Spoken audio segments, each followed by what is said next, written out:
Good morning, this is Julie Wall delivering my online speech, my informative speech for the class instructed by Patty Huber. Here is my audience. Give or take a few. Ashley's holding the camera. Thank you guys for coming out to listen to me talk. I want to dedicate this speech to Betty Wine, a friend and neighbor up here in the North Woods who couldn't be here today. She's got a family member ill, but she's the one who introduced me to this topic, and I'm wearing pink in honor of her breast cancer survivor status. Cancer was bad, but she feared blastomycosis even more. Betty Wine's a hardworking wife, mother, friend, and neighbor. Knows all too well. Betty was infected with blastomycosis. She was at the wrong place at the wrong time and had no idea the yard work she was doing might have killed her. If you all have a general understanding of blastomycosis, its signs and symptoms, you could help yourself or someone else be properly diagnosed and treated for this relatively unknown disease. I want to share Betty's story with you and tell you the general information about the disease, its symptoms, and treatment. Betty has always worked hard and taken great care of the things and people around her, as demonstrated by the cabin that is behind us that she sold to me a few years ago. It was the late summer of 2006, and Betty began cancer treatment for cancer found in her breast. Routine tests after her first chemo revealed shadows in her lungs. The chemo was immediately halted and tests were done to discover what was going on in her lungs. Unfortunately, it was a fungus called blastomycosis. A month or so earlier, Betty was helping her husband Fred haul off the remains of a redwood tree that had rotted. It likely had this blasto mold.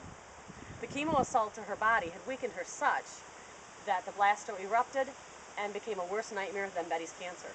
Professional knowledge and treatment were not adequate up here, so they opted to go to Fredericton, Milwaukee at the recommendation of friends and family. She recalled to me a pain that was so intense it extended from her chest to the ends of her hair, and her husband had to carry her down the hall for her first office visit. Fortunately, optimal antifungal treatment was achieved at Fredericton. It took several months and altered the course of her cancer treatment because the treatment had not been completed yet. Blastomycosis is a potentially deadly disease, especially to folks like Betty who are weakened by another health condition. Here's a handout you guys can pass around with links to some website information, signs and symptoms, so that you guys can take those home with you. When temperature and moisture conditions are right, even in a single rotting tree, decomposing leaves, or other organic matter, a beaver dam, a sandy area, a white mold can grow and converts to a yeast. If it's disturbed, the spores can become airborne, and if inhaled, develop an infection in your lungs. It may or may not have symptoms, as well as could go away on its own.